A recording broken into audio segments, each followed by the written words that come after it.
بسم اللہ الرحمن الرحیم۔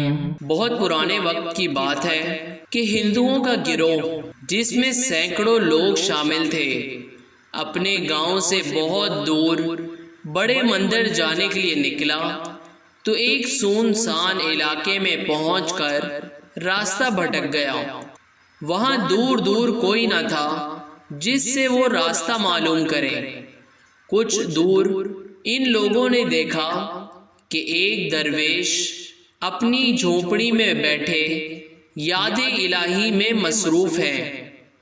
وہ لوگ ان سے راستہ دریافت کرنے جھونپڑی میں گئے اور آواز لگائی کہ بابا، ہم راستہ بھٹک گئے ہیں، ہم کو سیدھا راستہ نہیں مل رہا۔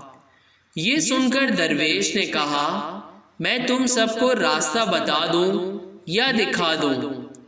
تو سب نے ایک زبان ہو کر کہا کہ ہمیں راستہ دکھا دیں۔ درویش نے کہا، تم سب اپنی آنکھیں بند کرو، میں تم کو راستہ دکھاتا ہوں۔ سب نے اپنی آنکھیں بند کر لیں تو سامنے مکہ اور مدینہ نظر آیا۔ درویش نے کہا، تمہارا راستہ یہی ہے، تم لوگ ایک مدت سے بھٹکے ہوئے ہو۔ یہ سن کر سب نے آنکھیں کھولی اور کلمہ پڑھ کر دائرہ اسلام میں داخل ہو گئے۔ یوں ان لوگوں کو دنیا اور آخرت دونوں کا راستہ مل گیا۔